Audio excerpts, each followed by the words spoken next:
ይግቡ። በ45000 ካሬ ሜትር ላይ ወደ ተንጣለለው የፊሶን ሪል ስቴት እንኳን ደህና መጣችሁ። ቤቶቻችን ተጠናቀዋል። ይምጡና ይረከቡ። በተንጣለለው የፊሶን መንደር ታውን ሃውስ፣ ቪላና አፓርትመንት እንደ ምርጫው አቀርበናል። ዘመናዊና ቅንጡ አፓርትመንቶቻችን ከባለ 1 እስከ ባለ 3 መኝታ ተሰናድተዋል። እርሶን ይጠብቃሉ። የከርሰ ምድር ውሃ፣ ለተለያዩ ፕሮግራሞች የሚሆን ሰፊ ቴራስ፣ 24 ሰዓት የማይቋረጥ ተጠባባቂ ጄኔሬተር፣ ሰፊና አስተማማኝ የመኪና ማቆሚያ፣ የደህንነት ካሜራ ጨምሮ ይሄ ቀረሽ የማይባል ዘመናዊና ቅንጡ አፓርትመንት። ምርጫው ቪላ ከሆነ ደግሞ የተሟላና በ340 ካሬ ሜትር ላይ ያረፈ በውስጡ 6 መኝታ ቤቶች፣ 7 መታጠቢያ ቤቶች፣ 2 ሳሎን፣ 1 ባህላዊና 1 ዘመናዊ ኩሽናዎችን በውስጡ ያቀፈ ቤትም አለን። ታውን ሃውስስ ቢሉ በፊሶን መንደር ምን ጠፍቶ 5 መኝታ ቤት፣ 6 መታጠቢያ ቤትን፣ 1 ባህላዊና 1 ዘመናዊ ኩሽና አካቶ በ190 ካሬ ላይ ያረፈ 2 መኪና ማቆም የሚያስችል ሰፊ ግቢ ያለው የፊሶን መንደር። ይምጡ፣ ዛሬውኑ የቤት ባለቤት ይሆኑ። በ0952 78 78 78 ወይም በ0952 79 79 79 ላይ ሃሎ ይበሉን። ፊሶን ሪል ስቴት የርሶ።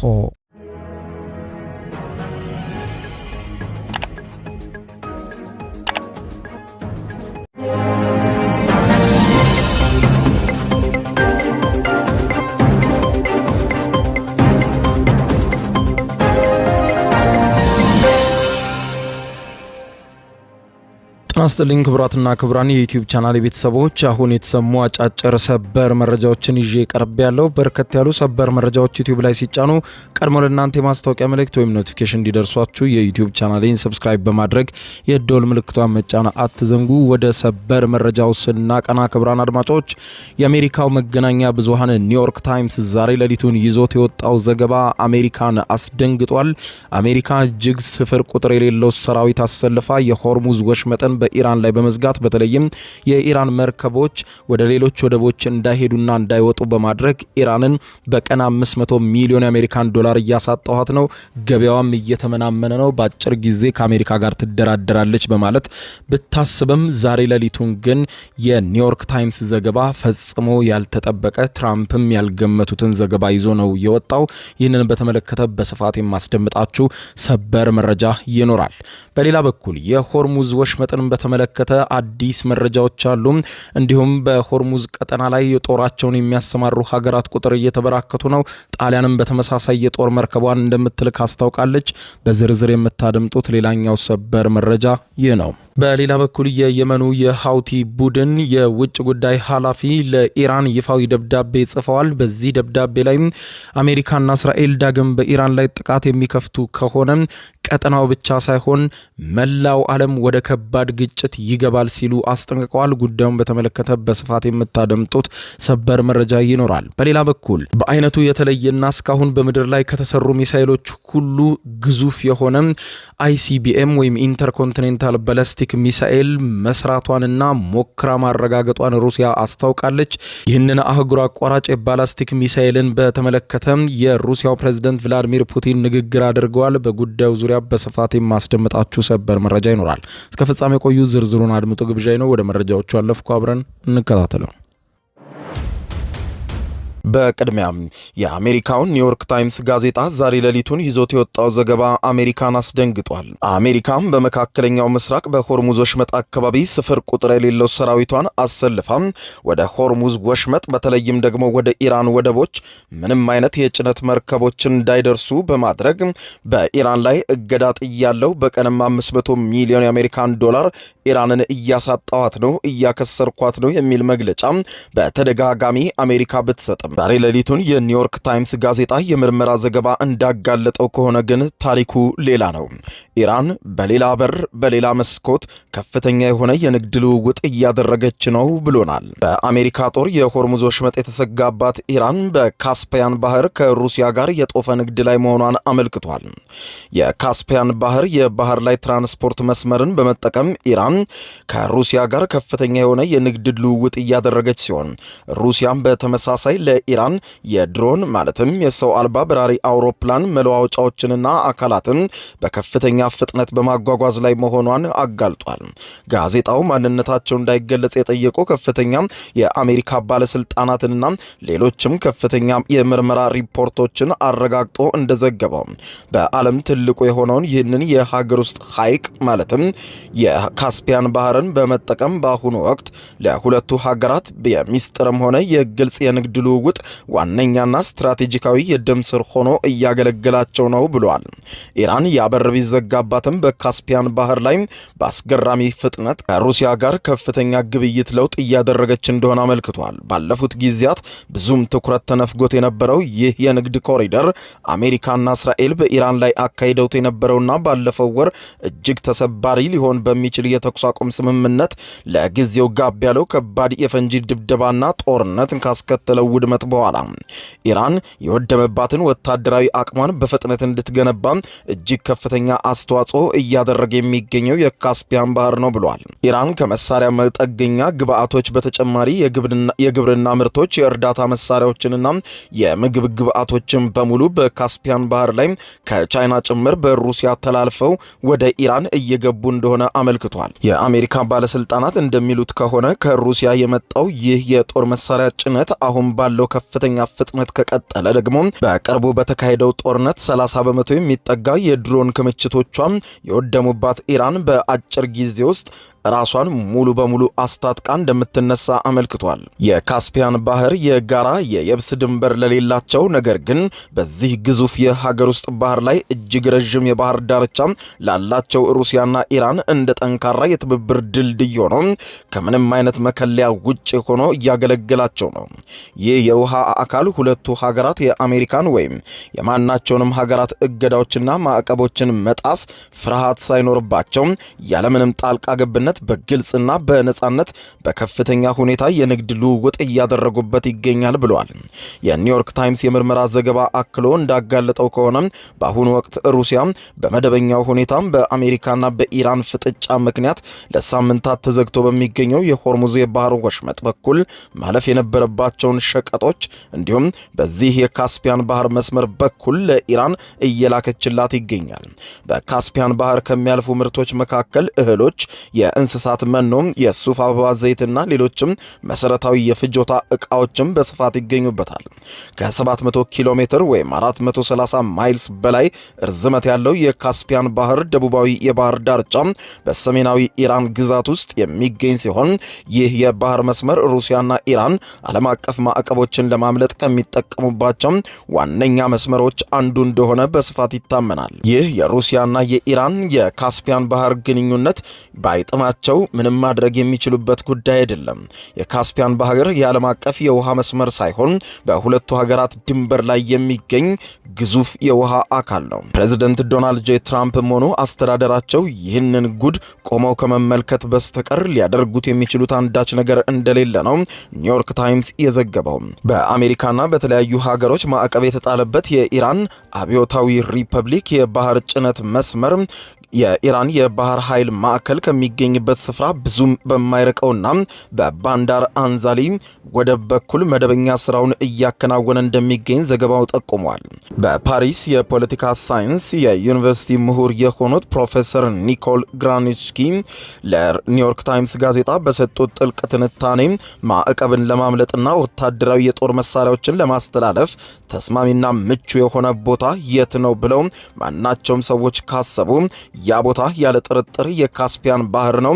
አሜሪካም ሆነ ሌላኛው ሀገር ቁጥጥር ማድረግ የማይችልበት በሌላ ሀገር ሉዓላዊ ግዛት ውስጥ የሚገኝ ባህር ነው ሲሉ አስረድተዋል። በሌላ በኩል በአሜሪካና እስራኤል በኢራን ላይ በከፈቱት ጦርነት እጅግ በጦፈበት በመጋቢት ወር አጋማሽ ላይ የእስራኤል መከላከያ ኃይል አይዲኤፍ በባንዳር አንዛሊ የወደብ ከተማና በካስፒያን ባህር ውስጥ በሚገኙ የኢራን የባህር ኃይል መርከቦችና የባህር ላይ መሰረተ ልማቶች ላይ ከባድ ጥቃት ፈጽሞ እንደነበር ተመልክቷል። የእስራኤል ጦር ባወጣው መግለጫ መሰረት ይህ ጥቃት የኢራንን የባህር ኃይል ኮርቬት፣ 4 የሚሳኤል ተሸካሚ ጀልባዎችን፣ በርካታ አጋዥና ዘብ ጠባቂ ጀልባዎችን እንዲሁም አንድ የማዘዣ ማዕከልና የመርከብ ማምረቻ መጠገኛ ጣቢያን ሙሉ በሙሉ አውድም ያለው ማለቱ ይታወቃል። ታዋቂዎቹ የዎል ስትሪት ጆርናል እና ፋይናንሻል ታይምስ ጋዜጦች በወቅቱ እንደዘገቡት እነዚህ ጥቃቶች ዋነኛ ዓላማ በሩሲያና በኢራን መካከል ያለውን የሚስጥር የጦር መሳሪያ ዝውውር ለማስተጓጎርና ለመቁረጥ የታለመ ነበር። ሆኖም ግን የታለመው ሳይሳካ ቀረ። ሩሲያ የኢራን የቅርብና ስትራቴጂካዊ አጋር ብትሆንም በየካቲት ወር አሜሪካና እስራኤል በኢራን ላይ ጥቃት ከጀመሩ ጊዜ አንስቶ ለኢራን ምንም አይነት ወታደራዊ እርዳታ አላኩም በማለት ክሱን በግልጽ ታስተባብላለች። ይሁን እንጂ የሰው አልባ በራሪ አውሮፕላኖችን የድሮኖች ጦርነት ኢራን በእስራኤልና በበርካታ የባህረ ሰላጤው ሀገራት ላይ ለምትፈጽመው ጥቃት እንዲሁም በኢራን የሚደገፈው የሊባኖሱ ኃይል ሄዝቦላ በእስራኤል ላይ ለሚያደርሰው ተከታታይ ጥቃቶች ቁልፍና ወሳኝ የጦር መሳሪያ አካል ሆና መቆየቷ ይታወሳል። እንደ ዎል ስትሪት ጆርናል ዘገባ ሩሲያ ኢራን በቀጠናው የሚገኙ የአሜሪካ ጦር ኃይሎችን ኢላማ የማድረግ አቅሟን እንድታሳድግ የሳተላይት ምስሎችና የተሻሻሉ የድሮን ቴክኖሎጂዎችን እያቀረበችላት እንደምትገኝ ተዘግቧል። በተጨማሪም ኢራን የሻሂድ አጥቂ ድሮኖችን አቅም እንድታሻሽል የተሻለ የመገናኛ የጂፒኤስ ዳሰሳና ኢላማ በትክክል የመምታት አቅምን የሚጨምሩ መለዋወጫዎችን በከፍተኛ ቁጥር እያቀረበችላት መሆኗንም ይኸው የኒውዮርክ ታይምስ ዘገባ አጋልጧል። እስራኤል በመጋቢት ወር በካስፒያን ባህር አካባቢ ፈጽሟለች የተባለው ጥቃት በሩሲያ ላይ ሊያመጣ የሚችለው ተጽዕኖ እስካሁን በይፋ ያላመነች ሲሆን ይህ ዝምታን ኢየሩሳሌም ከሞስኮ ጋር ያላትን ጥብቅ የሆነ ጥንቃቄ የተሞላበት የዲፕሎማሲ ግንኙነት ላለመበላሸት ሆነ ተብሎ የተመረጠ የዝምታ ስልት ነው ተብሏል። ወደ ሌላኛው የቀጠናው ትኩሳት ስናልፍ የኒውዮርክ ታይምስ ጋዜጣ የሆርሙዝ ወሽመጥን በተመለከተ ይዞት ባወጣው የስለላ ሪፖርት ኢራን በሆርሙዝ የባህር ወሽመጥ አካባቢ ከሚገኙት የሚሳኤል ማስወንጨፊያ ጣቢያዎቿ አብዛኞቹ አሁንም ድረስ በቁጥጥሯ ስር እንዳስቀጠለቻቸው ገልጿል። ይህ አዲስ ዜና ዘገባ የአሜሪካው ፕሬዝደንት ዶናልድ ጄ ትራምፕ ከየካቲት 28 እስከ ሚያዝያ 8 የዘለቀውን ጊዜያዊ የተኩስ አቁም ስምምነት በተካሄደው የአሜሪካና እስራኤል የፈንጂ ድብደባ ዘመቻ የኢራን ወታደራዊ አቅም በአብዛኛው ወድሟል ሲሉ ያቀረቡትን ተደጋጋሚ የድል አዋጅ በሙሉ ተረት የሚያደርግ ሆኖ ተገኝቷል ብሎታል ኒውዮርክ ታይምስ።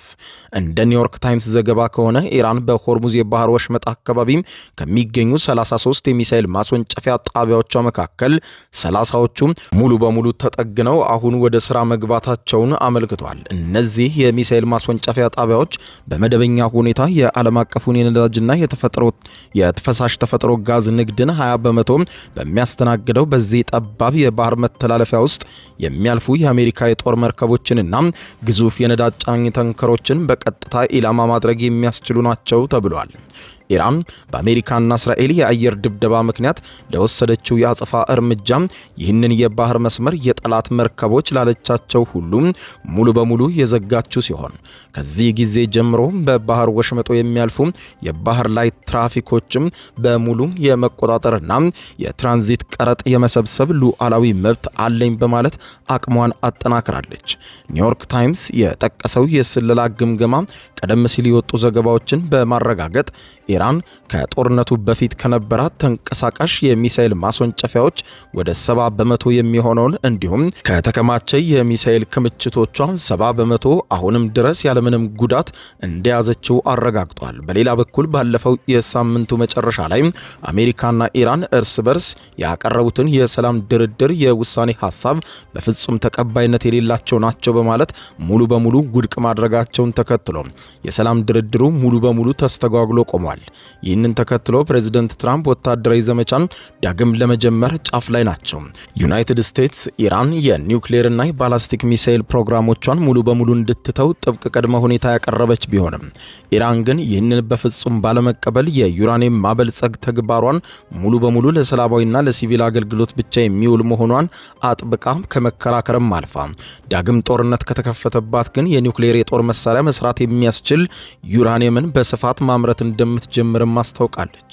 የኢራን የሰላም ስምምነት ቅድመ ሁኔታዎች እስራኤል በሊባኖስ በሄዝቦላ ላይ የከፈተችውን ጦርነት በአስቸኳይ እንድታቆም፣ በኢራን ላይ የተጣሉ የኢኮኖሚ ማዕቀቦች ሙሉ በሙሉ እንዲነሱ፣ ለደረሰው ጦርነትና ውድመት ተገቢ ካሳ እንዲሰጣት፣ የሆርሙዝ ወሽመጥ በዓለም አቀፍ ደረጃ የኢራን ንብረት ብሎ እንዲጸድቅላት ጠይቃለች። በሌላ በኩል በሃውቲ ኃይሎች ቁጥጥር ስር በሚገኘው የየመን ክፍል የየመን ምክትል የውጭ ጉዳይ ሚኒስትር የሆኑት አብዱል ዋሂድ አቡ አራስ አሜሪካና እስራኤል በኢራን ላይ የከፈቱትን የጥቃት ዘመቻ የሚቀጥሉ ከሆነ ይህ ድርጊት መላው የመካከለኛው ምስራቅ ቀጠናን ብቻ ሳይሆን ዓለምን በሙሉ በእሳት እንደሚያያይዘው ልናገር እወዳለሁ ሲሉ ማስጠንቀቂያ ሰጡ።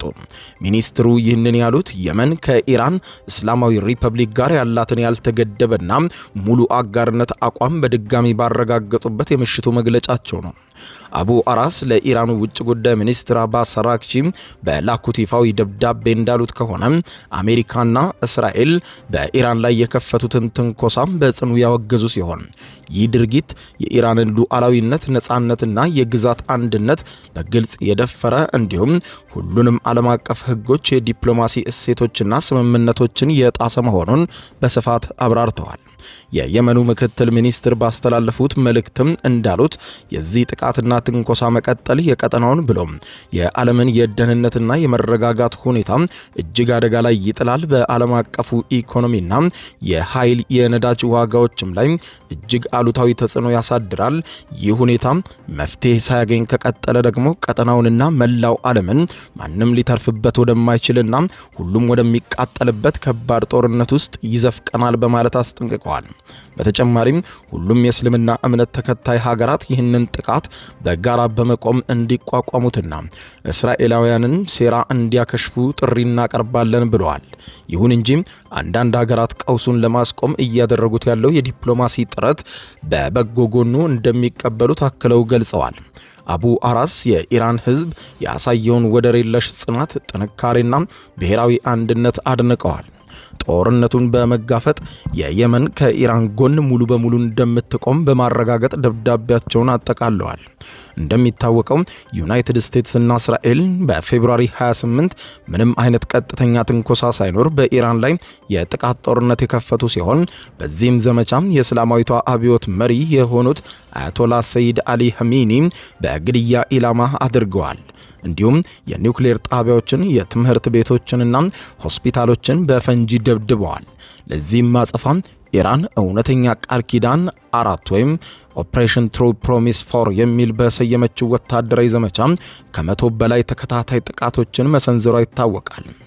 በቀጠናው ሰፋ ያለ ውጥረት ባለበት በዚህ ወቅትም በኢራንና በኩዌት መካከል አዲስ የሆነ ውጥረት መፈጠሩም ተዘግቧል። ኢራን ምሽቱን ባወጣችው ጠንከር ያለ መግለጫ በኩዌት ውስጥ ታስረው የሚገኙ 4 ኢራናውያን በፍጥነት እንዲፈቱ፣ ይህ ካልሆነ ግን መዘዙ ከባድ እንደሆነ ለኩዌት አጭር ማሳሰቢያ ሰጥታለች።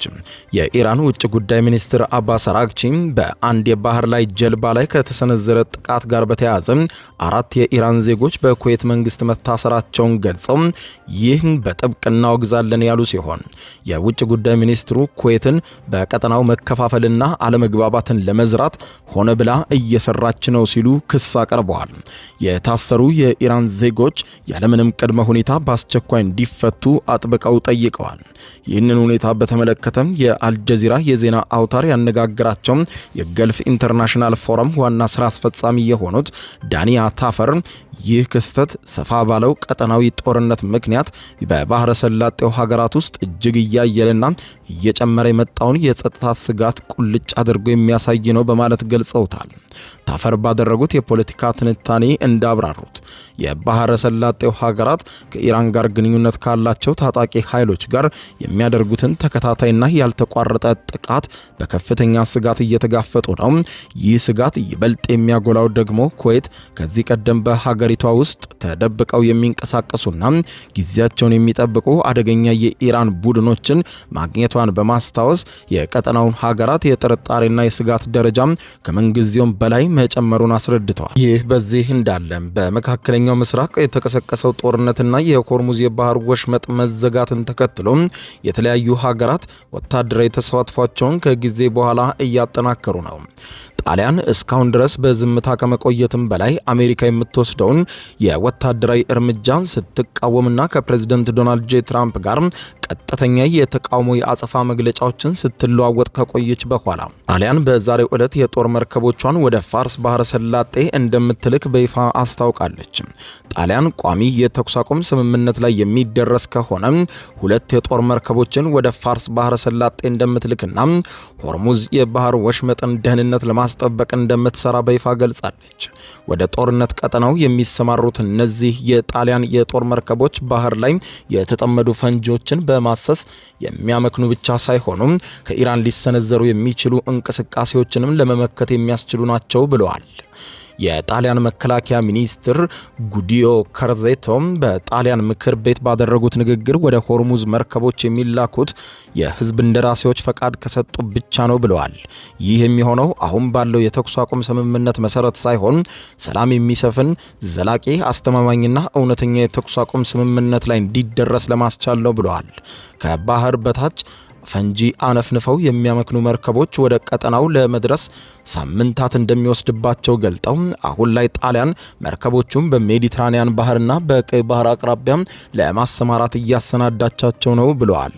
ኢራን ጦርነቱ ከተነሳ አንስቶ የሆርሙዝ ወሽመጥን መዝጋቷን ዓለም አቀፍ የምጣኔ ሀብት ቀውስ አስከትሏል። ነዳጅና ማዳበሪያን ጨምሮ የሸቀጦች ምርት ከመናሩም ባሻገር ኢራን በወሽመጡ ፈንጂ ማጥመዷን አሜሪካም በተደጋጋሚ በማስታወቅ ላይ ናት። በመጨረሻም የሩሲያው ፕሬዝዳንት ቭላዲሚር ፑቲን ጠላቶቻችን 2 ጊዜ ማሰብ አለባቸው ሲሉ አዲስ ማሳሰቢያ ያዘለ መግለጫ ሰጡ። የሩሲያ መከላከያ ሚኒስትር ዘመናዊ የተባለውንና ግዙፍ የኒውክሌር ጦር መሳሪያ ተሸካሚ አህጉር አቋራጭ ባላስቲክ ሚሳኤል ICBM በተሳካ ሁኔታ መሞከሩን አስታውቋል። ፕሬዝዳንት ቭላዲሚር ቭላዲሚሮቪች ፑቲን የሙከራ ሂደቱን በቪዲዮ የተከታተሉ ሲሆን ይህ አዲሱ RS-28 ሳርማት የተሰኘው ሚሳኤል በዓለም ላይ ተወዳዳሪ የሌለውና የሩሲያን የመከላከያ አቅም ወደ ላቀ ደረጃ ያሸጋገረ ነው ብለውታል። ይህ መሳሪያ የሩሲያን አቅም ከመገንባትም በላይ ማናቸውም የሩሲያ ጠላት የሚሳኤል መከላከያ ስርዓትን ሰብሮ የመግባት አቅም ያለው ነው ሲሉ አሞካሽተውታል። ሳርማት ረጅም ርቀት የመጓዝ አቅም ያለው ሲሆን በርካታ የኒውክሌር አረሮችን ተሸክሞ የተለያዩ ኢላማዎችን በመላው ዓለም በአንድ ጊዜ መምታት ይችላል ብለዋል። ሙከራው የተካሄደው ከምዕራባውያን ጋር ያለው ውጥረት በከረረበት በአሁኑ ወቅት በመሆኑ ለዓለም አቀፉ ማህበረሰብ ግልጽ የሆነ ወታደራዊ መልእክት እንደሚያስተላልፍ ተንታኞች ተናግረዋል። ፕሬዝዳንት ፑቲን በሰጡት መግለጫ ይህ የጦር መሳሪያ ሩሲያን ለማስፈራራት የሚሞክሩ አካላት ሁለቴ እንዲያስቡ የሚያደርግ መሆኑን በጥብቅ እናስጠነቅቃለን ብለዋል። ሩሲያ የጀመረችው ዘመናዊ የሚሳኤል ልማት ፕሮግራም ዋነኛ መነሻ አሜሪካ በፈረንጆቹ 2002 በቀድሞ አሜሪካ ፕሬዝዳንት በጆርጅ ደብሊው ቡሽ ዘመን ከሀገር አቋራጭ ሚሳኤል መከላከያ ስምምነት ABM ትሪቲ በይፋ መውጣቷን ተከትሎ እንደሆነ ፑቲን ገልጸዋል። ይህ እርምጃ ሀገሪቱን ከውጭ ለሚሰነዘርባት ማናቸውም የሚሳኤል ጥቃት ምላሽ የመስጠት አቅሟን በእጥፍ የሚያሳድግ መሆኑን ፑቲን አጽንኦት ሰጥተውበታል። ክቡራን አድማጮች ለሰዓቱ ብታደምጧቸው መልካም ናቸው ያልኳቸው አጫጭር መረጃዎች የሰማችኋቸው ናቸው። ከሰዓታት በኋላ በሌላ መረጃ ተመልሰን እስከምንገናኝ በያለንበት የዓለም ዳር ቸር እንቆይ። የዩቲዩብ የስኬት ሚስጥሮችን በዝርዝር የያዘው የአቤል ብርሃኑ የወይኗ ልጅ መጽሐፍ 2ኛ እትም በገበያ ላይ። ዩቲዩብ ለመጀመር በአጭር ጊዜ ስኬትን ለመቀዳጀት አስበዋል? ዩቲዩብ ብጀምር ስንት ብር አገኘሁም ብሎ አስበዋል? እንግዲያውስ በዩቲዩብ 2 የወርቅ 3 የብር ሽልማቶችን ያገኘው የአቤል ብርሃኑ የወይኗ ልጅ የዩቲዩብ ሚስጥሮች መጽሐፍ በዝርዝር ሁሉንም ያብራራሉታል። ዛሬውኑ ገዝተው ህልሞን እውን የሚያደርጉበትን የዩቲዩብ የስኬት መንገድ ይጀምሩ። በሀገር ቤት አከፋፋይ አዲስ አበባ ሜክሲኮ ኮሜርስ መጽሐፍት መደብር። በውጭ ሀገራት ለምትገኙ ከአማዞን ላይ ብታዙ በቀናት ውስጥ ደጁ ይደርሳል። የአማዞን ሊንኩን እዚህ ቪዲዮ ኮሜንት ላይ ያገኙታል። የዩቲዩብ ሚስጥሮች ዘመኑ ጋር ተፈላጊ መጽሐፍ።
ይግቡ። በ45000 ካሬ ሜትር ላይ ወደ ተንጣለለው የፊሶን ሪል ስቴት እንኳን ደህና መጣችሁ። ቤቶቻችን ተጠናቀዋል። ይምጡና ይረከቡ። በተንጣለለው የፊሶን መንደር ታውን ሃውስ፣ ቪላና አፓርትመንት እንደ ምርጫው አቅርበናል። ዘመናዊና ቅንጡ አፓርትመንቶቻችን ከባለ 1 እስከ ባለ 3 መኝታ ተሰናድተዋል። እርሶን ይጠብቃሉ። የከርሰ ምድር ውሃ፣ ለተለያዩ ፕሮግራሞች የሚሆን ሰፊ ቴራስ፣ 24 ሰዓት የማይቋረጥ ተጠባባቂ ጄኔሬተር፣ ሰፊና አስተማማኝ የመኪና ማቆሚያ፣ የደህንነት ካሜራ ጨምሮ ይሄ ቀረሽ የማይባል ዘመናዊና ቅንጡ አፓርትመንት። ምርጫው ቪላ ከሆነ ደግሞ የተሟላና በ340 ካሬ ሜትር ላይ ያረፈ በውስጡ 6 መኝታ ቤቶች፣ 7 መታጠቢያ ቤቶች፣ 2 ሳሎን፣ 1 ባህላዊና 1 ዘመናዊ ኩሽናዎችን በውስጡ ያቀፈ ቤትም አለን። ታውን ሃውስስ ቢሉ በፊሶን መንደር ምን ጠፍቶ 5 መኝታ ቤት፣ 6 መታጠቢያ ቤትን፣ 1 ባህላዊና 1 ዘመናዊ ኩሽና አካቶ በ190 ካሬ ላይ ያረፈ 2 መኪና ማቆም የሚያስችል ሰፊ ግቢ ያለው የፊሶን መንደር። ይምጡ፣ ዛሬውኑ የቤት ባለቤት ይሆኑ። በ0952 78 78 78 ወይም በ0952 79 79 79 ላይ ሃሎ ይበሉን። ፊሶን ሪል ስቴት የርሶ